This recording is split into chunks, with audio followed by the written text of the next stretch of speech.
Viewers, آج ہم سورہ انعام کی 141ویں آیت بما ترجمہ تلاوت کرتے ہیں۔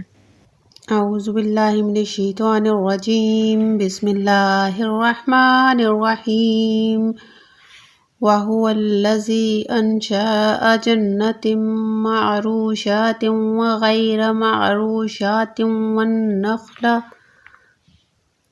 وَالزَّرْعَ مُخْتَلِفًا أُكُلُهُ وَالزَّيْتُونَ وَالرُّمَّانَ مُتَشَابِهًا وَغَيْرَ مُتَشَابِهٍ كُلُوا مِن ثَمَرِهِ إِذَا أَثْمَرَ وَآتُوا حَقَّهُ يَوْمَ حَصَادِهِ وَلَا تُسْرِفُوا إِنَّهُ لَا يُحِبُّ الْمُسْرِفِينَ۔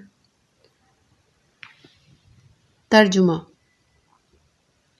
اور وہی ہے جس نے پیدا کیے باغ، کچھ زمین پر چھائے ہوئے اور کچھ بے چھائے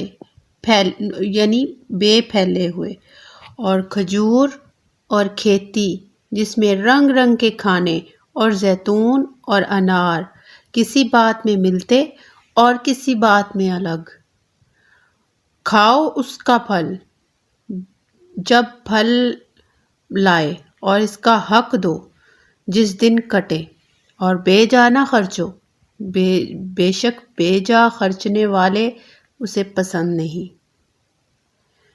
صدق اللہ العظیم۔